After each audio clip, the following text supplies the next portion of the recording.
Hey folks, I just want to take a few minutes to talk to you about vitamin E. I took some time to do some background research on it and just to give you an overview and explain all the things that I think are worth knowing about it, including any health benefits.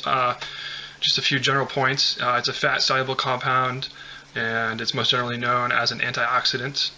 You may also hear it referred to as Tocopherol or Tocopherol, which are two of the scientific names, alpha Tocopherol being the most important form. And just as a disclaimer, everything that I'm talking about here is evidence-based. It has research to back it up. Because it's a fat-soluble vitamin, bioavailability or availability in your body depends on fat digestion and absorption. And it's transported around the body, piggybacking on various lipoproteins such as chylomicrons and very low-density lipoprotein, which is like a type of LDL. Benefit-wise, the therapeutic benefits of supplementing with vitamin E are few, if any. Few things that it may do. It may slow the progression of Alzheimer's, but the data is not conclusive. It may reduce the risk of cataracts or age-related macular degeneration, but again, controversial.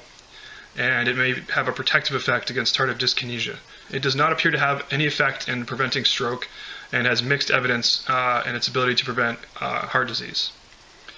Lastly, its effects on cancer as a whole are not well understood, and the evidence to support supplementing it for the purpose of preventing cancer are insufficient at this time. For example, one large-scale study was stopped because it was found to actually increase the risk of prostate cancer, not prevent it. Toxicity-wise, toxic doses may impair absorption of other fat-soluble vitamins. It might increase the risk of bleeding, necrotizing enterocolitis in children, and anemia. Meta-analysis found that individuals supplementing with high-dose vitamin E actually had an increased risk of all-cause mortality. Thus, individuals without any special indications should not supplement vitamin E for disease prevention without consulting a doctor. Deficiency is uncommon, except in individuals who have difficulty absorbing fat-soluble vitamins. Prolonged deficiency can present with neurological symptoms or red blood cell abnormalities. Common dietary sources include things that are oils, meats, eggs, leafy vegetables. The recommended daily allowance is 15 milligrams per day in adolescents and young adults, although again, supplementation is not recommended for the general population. There are some individuals, for example, cholestatic disease or pancreatic disease, who can have trouble releasing the enzymes that help absorb them, and those types of people might need to supplement, but that's something they discuss with a physician.